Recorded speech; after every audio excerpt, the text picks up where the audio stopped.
అంటే సినిమా ఒక 2 hours 5 minutes అన్నారు కదా, 2 hours 5 minutes నవ్వించి పంపించాలి వెళ్ళి, అసలు ఇంకేం వద్దు, నవ్వించి పంపించడం తప్ప వేరే మోటివ్ లేకుండా సినిమా చేస్తూ ఉన్నారు. అది వర్కౌట్ అయిందా మీరు కాపీ చూసినప్పుడు? అదే ఎక్కువ అన్నిటికంటే బాగా వర్క్ అవుతుందని దాన్ని అలా ఫిక్స్ చేసామండి. ఓకే. యాక్చువల్లీ సినిమాలో అన్ని రకాల ఎమోషన్స్ ఉంటాయి. Proper beautiful love story, entertainment, drama అన్నీ ఉంటాయి.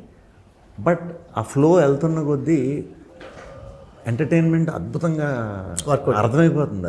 అది అంటే మళ్ళీ మేము మాట్లాడుకోవాల్సిన అవసరం లేదు. ఒక 5-6 సీన్లు స్టార్ట్ అయిన తర్వాత సినిమాలో మేము కనిపిస్తేనే నవ్వు వచ్చేస్తుంది. ఓకే. అది చాలా రేర్గా జరుగుతుంది ఆ మ్యాజిక్. అది కుదిరింది దీంట్లో.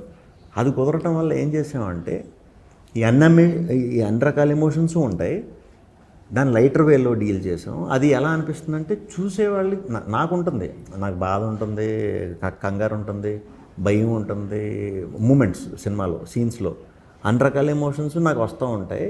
బట్ మీకు నవ్వు వస్తుంది, చూసేటప్పుడు మీకు నవ్వు వస్తుంది. మా ఎంటర్టైన్మెంట్ మాత్రం స్టేబుల్గా ఉంటుంది.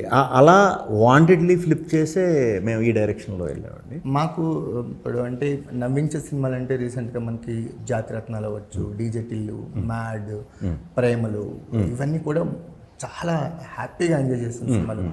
వీటన్నిటి మధ్యలో సింగిల్ ఎక్కడ ఉంటాడు?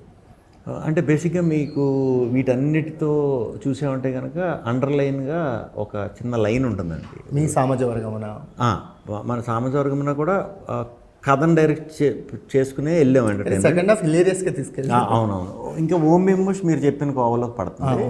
ఈ సినిమాలకి ఏంటంటేనండి సెకండ్ లేయర్ని ఎక్కువ ఎక్స్పోజ్ చేయకుండా ఒక సెకండ్, ఇప్పుడు జాతిరత్నాలు తీసుకున్నామంటే థ్రిల్లర్ ఎలిమెంట్ ఉంటుంది ఆ సినిమాలో, దాన్ని కింద పెడతా ఓన్లీ ఎంటర్టైన్మెంట్ క్యారెక్టరైజేషన్లతో వెళ్ళిపోవటం వల్ల ఇది వర్క్ అయింది.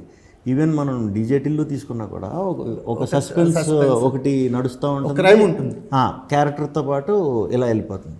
దీంట్లో ఏంటంటే బ్యూటిఫుల్ కథ ఉంటుంది, కథ మాత్రం 100% ఉంటుంది. ఆ కథని మనం సెకండ్ లేయర్గానే ఉంచుతాం. అంటే ఇంపార్టెన్స్ ఇవ్వకపోవటం అలా కాదు, ఆ సెకండ్ లేయర్లో వెళ్తానే మీకు కనిపించేదంతా మాత్రం ఎక్కడికక్కడ నవ్వుకుంటూ వెళ్ళే డైరెక్షన్లో ఉంటుంది. మీరు చెప్పిన నేను చెప్పిన ఈ పేర్లు అన్నిటికంటే కూడా స్ట్రాంగ్ స్టోరీ ఇదే, సింగిల్ వెరీ స్ట్రాంగ్ స్టోరీ, అందరికీ కనెక్ట్ అయ్యే స్టోరీ. Okay, super.